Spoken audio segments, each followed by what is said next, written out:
Hi, I'm Scott Conkright, psychologist and founder of Meaningful Happiness, a structured and guided set of exercises designed to help you make better sense of your life, and the Relationship Workshops, which are a series of training and experiential modules where you learn how healthy relationships are developed and maintained, and discover how shame toxifies and distorts relationships, and where you develop the skills that allow you to get what you really want from them. In today's video, I'm going to demystify emotions as best as I can, what they are and how they are formed, so that in future videos I can explain ways you can control them and in what ways you cannot.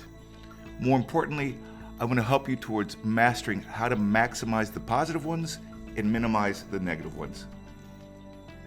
There are tens of thousands of emotions, and they range from the very complex to the very simple to the beautifully poetic. Each emotion describes a slightly different combination of feeling and thought, each word providing a unique way of describing what is being experienced in life. The more thought you put into describing your emotional life, both to yourself and to others, the richer your emotional life will be. I'm spending a lot of time on emotions today because as I see it, they're the primary motivators for pretty much everything we do in life.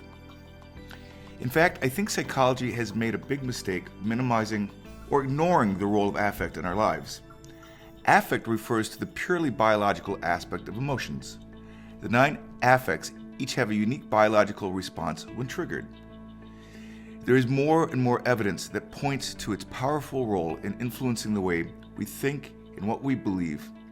Emotions inform our biases and prejudices, making it hard sometimes to think things through using new information or to hear differing opinions.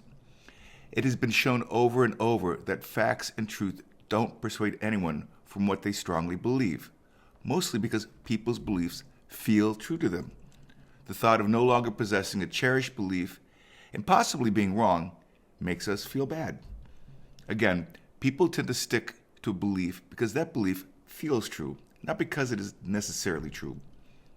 Truthiness, to use Stephen Colbert's words, is sometimes more important than the truth, especially if truthiness feels better than the truth. My point is that it is increasingly clear that feelings influence our thoughts as much, if not more, than thoughts influence our feelings. If we want to change how we feel, it is going to be immensely useful to understand how affects work and how emotions are made, maintained, and controlled. Emotions are built from drives, affects, memories, and cognition, with a heavy emphasis on memories right now, which is why I use the acronym DAM, affect, drives, affect, memories, parentheses, and cognition, which is a lot easier to remember than DAMC. So let me start with the drives. Think of drives as signals from your body. We can recognize a drive because we feel something in our bodies which tell us something important needs to be done. When your blood sugar goes down, you get hungry, and your belly tells you that. When your bladder is full, your bladder lets you know that. When you're thirsty, your mouth lets you know that. When the sex drive gets heated up, well, you get the point. The recognition that you need to eat, drink, breathe, or sleep starts with a sensation and then instantaneously gets overwritten with thoughts and feelings like where's the bathroom or wonder what's in the fridge to eat. Some drives work very fast, others slowly, and each varies in range. If you hold your breath, it won't take much time before your body insists that you breathe, whereas hunger and sleep can be postponed much longer. It only takes a few minutes to die of lack of oxygen, whereas without food or sleep, you can go on for quite a while. Drives are one of the 3 systems that motivate us to do things, and they do so by speaking through our bodies and bringing things into awareness. The other 2 are pain and affect.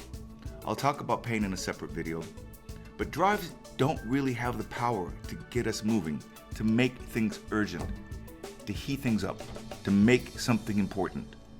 It takes affect coupled with drive to motivate us to do something about what our body needs. When we sense the signals from our bodies that there's a drive needing to be attended to, there are several affects that can kick in to make it feel important, to do something quickly. With the drives around eating and eliminating, the affect of distress is usually the first to give urgency to the situation. And if distress lasts too long, anger and or fear kicks in. Here's a hilarious example of how affect and drive work together and can change somebody's mood and make things urgent.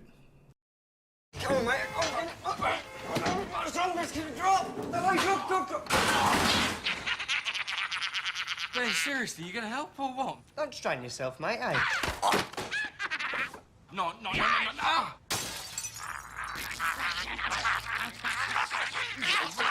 You know, you're a right pain when you're hungry.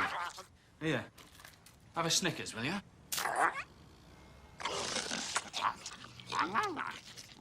Better? Better. You're not you when you're hungry. There are 9 universal affects, meaning that every single human being is born with these affects, and we will recognize them in others no matter where we go in the world. Affects are biological reactions to things taking place both out in the world and inside of us that provide motivation for us to do something. An important thing to remember is that for the most part, we have no control over our affective reactions. We just experience them. It's a half second later when they are transformed into emotions that we have some control. Interestingly, we have only 2 positive affects, interest/excitement and enjoyment-joy. We have 1 neutral one, surprise-startle, and the rest are negative, anger, rage, disgust, dismay, shame, humiliation, fear, terror, distressed anguish. And notice how, except for 2 of them, they are paired up, with one on the lower and the other on the higher end of the spectrum. Notice, too, that each affect has a specific facial expression that acts as a universal language for all of us. No matter where you go in the world, no matter what people you are with, you will know anger from joy, disgust from surprise, shame from fear. Let's take a quick look at the affect of shame. Shame or embarrassment, humiliation, or being humbled or put in one's place always just happens to us. It always comes as a surprise. And our reactions to being shamed are predictable. We might get temporarily flustered, our bodies slump, our heads go down, our heads tilt down, and we look down. But there can be numerous emotional reactions to being shamed. One person may be critical of themselves for feeling shamed, basically shaming themselves for feeling shame. Another might react with anger, lashing out at the person who shamed them. And another might completely deny that they felt any shame whatsoever.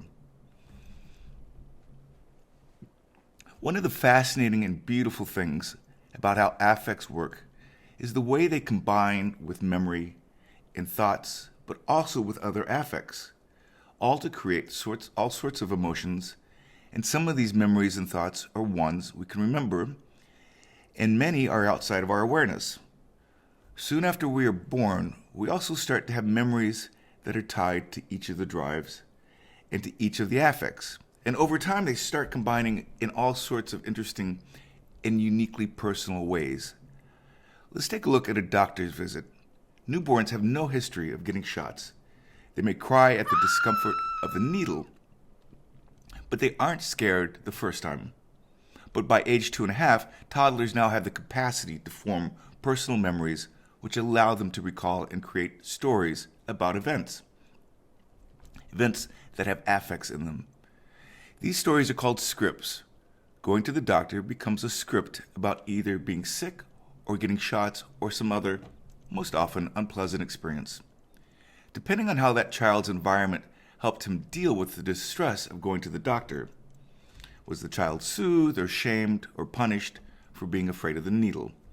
As an adult, he or she might not have any problems going to the doctor when necessary. Or perhaps he or she might have so much distress that they don't seek treatment. Memories combined with one or more affects are what create emotions. I hope I demystified emotions today without making your head spin too much.